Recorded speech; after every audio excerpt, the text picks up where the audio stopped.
everything matters. If you take any situation and just take the word only and take the word just out of it, it changes the whole phrase. It's just a game.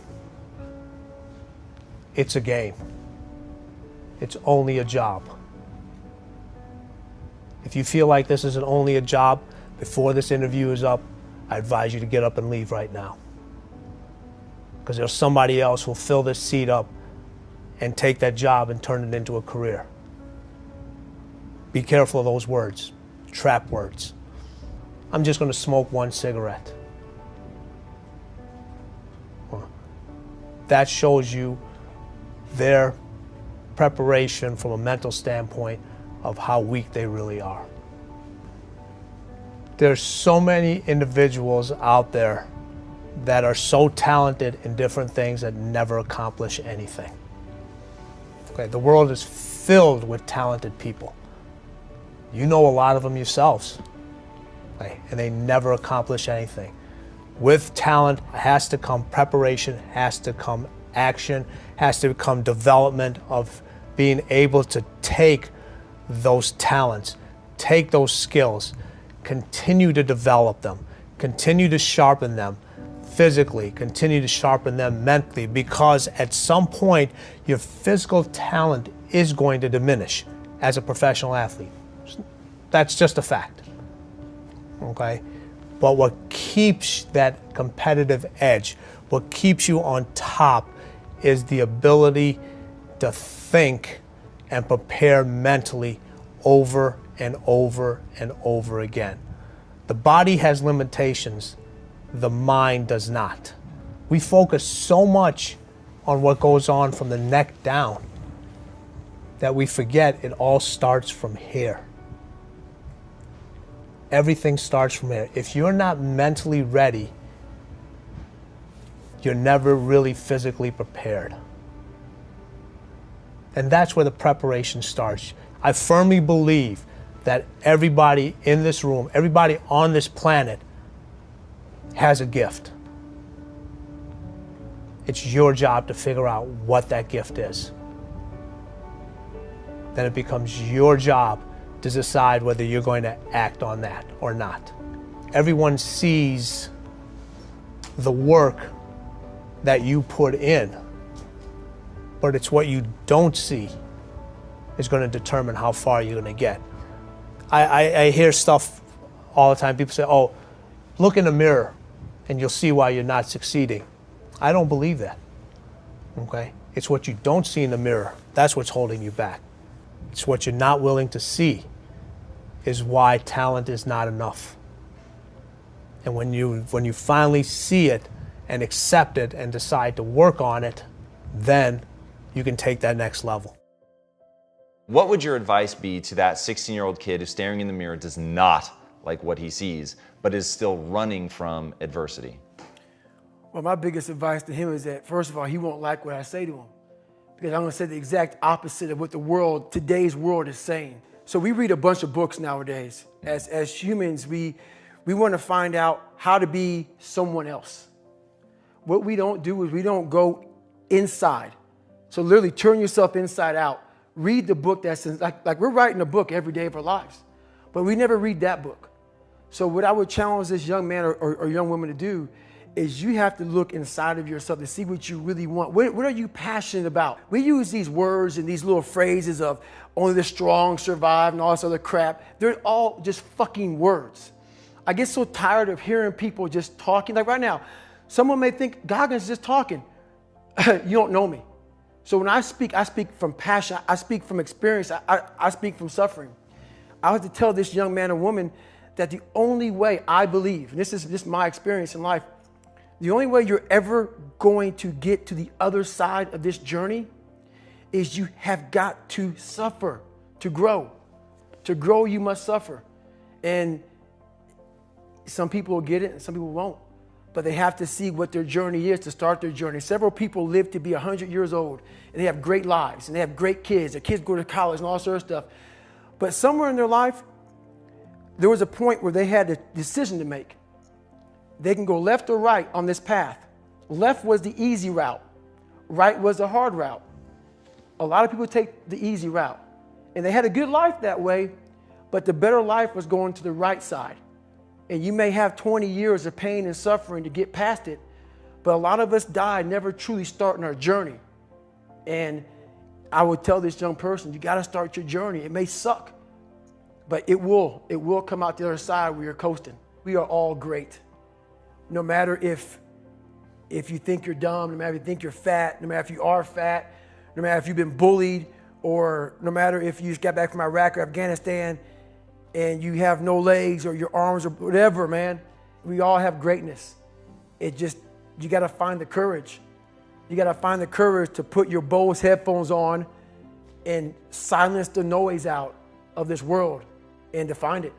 And to find it because it's out there, but it's going to take hard work, courage, self-discipline. It's going to take all the non-cognitive skills. All the non-cognitive skills to be great. You know, smart is good, all this stuff is good. That's all cognitive. It's the non-cognitive skills that set you apart from everybody else. And that's what it's all about. Your wife, Sunny, said in an interview, the problem is most people don't know what they want. Yeah. As a coach, what do you say, or as a speaker, what do you say to somebody who they don't know what they want? I've got a friend right now who's massively struggling, and it's the exact question I asked him. I said, what do you want? What's your passion? What are you trying to accomplish? He could not answer the question. And so my next question was, this is what you have to do first. You have to find out what you want and where you want to go. Then we can start formulating the plan. You can't formulate a plan and figure out the steps unless you know where you're trying to go. You'll just spin around in circles and probably move backwards. How can you go somewhere if you don't know where you're trying to go and what you're trying to achieve? And do you have a process that people can use to find that thing? To find that thing, I mean, it's going to be different for every single person. Just like my kids with sports and different things that they're doing, they're trying a lot of different things. Allow yourself to have opportunities. Here's what people do, is they get dead set on the journey that they want to take, and they're so rigid with how they're going to get there that they don't see the door over here, and they don't see the bend in the river, and they try to cut because they know they're going right here, and they try to cut through. Well, they didn't know at this bend of the river there was a paradise and a picnic waiting for them that would have opened up a door. Maybe their sweetheart was waiting there for them. Don't be so rigid with how you're going to get there, because that's how you're going to discover what your passions are and who's supposed to be on your journey. And that's how truly you're going to discover what your passions are, by showing up every day, digging, grinding, hustle, whatever you want to call it, and being open to all the opportunities. I literally just want to have people understand that you have to move to start feeling something. And if you move and start feeling something, you're on your way to the best version of yourself. And the impact that I want to have is just to have the ability to get you to live outside of the existence that you're in and to open it up to what's truly possible. And if I can just get people to understand that you're in your own way and to open up Pandora's box, per se, then you'll truly find what your limits are. And I hope that you don't find your limits, that you exceed your limits. At some point, we all bought into this lie that you got to feel ready in order to change. Yeah. We bought into this complete falsehood that at some point you're going to have the courage. At some point you're going to have the confidence, and it's total bullshit, frankly. Are we allowed to swear on this Absolutely. show? Okay. It's complete garbage, and so there are so many people in the world, and you know, you may be watching this right now, and you have these incredible ideas, and what you think is missing is motivation, and that's not true. Because the way that our minds are wired, and the fact about human beings, is that we are not designed to do things that are uncomfortable or scary or difficult. Our brains are designed to protect us from those things because our brains are trying to keep us alive. And in order to change, in order to build a business, in order to be the best parent, the best spouse, to do all those things that you know you want to do with your life, with your work, with your dreams, you're going to have to do things that are difficult, uncertain, or scary, which sets up this problem for all of us. You're never going to feel like it. Motivation's garbage. You only feel motivated to do the things that are easy, right? Why do you think that is? Oh, I know exactly why that is. Because I've studied this so much, because for me, one of the hardest things to figure out was, why is it so hard to do the little things that would improve my life? And what I've come to realize, and what we'll talk a lot about today, is that the way that our minds are designed is our minds are designed to stop you at all costs from doing anything that might hurt you.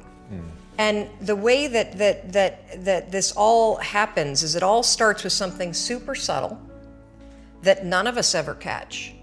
And that is with this habit that all of us have that nobody's talking about. We all have a habit of hesitating. We have an idea, you're sitting in a meeting, you have this incredible idea, and instead of just, saying it, you stop and you hesitate. Now, what none of us realize is that when you hesitate, just that moment, that micro moment, that small hesitation, it sends a stress signal to your brain. It wakes your brain up, and your brain all of a sudden goes, oh, wait a minute, why is he hesitating? He didn't hesitate when he put on his killer spiky sneakers. He didn't hesitate with the really cool track pants. He didn't hesitate with the NASA t-shirt. Now he's hesitating to talk. Something must be up. So then your brain goes to work to protect you. It has a million different ways to protect you. One of them is called the spotlight effect. It's a known phenomenon where your brain magnifies risk. Why? To pull you away from something that it perceives to be a problem. And so you can truly trace every single problem or complaint in your life to silence and hesitation.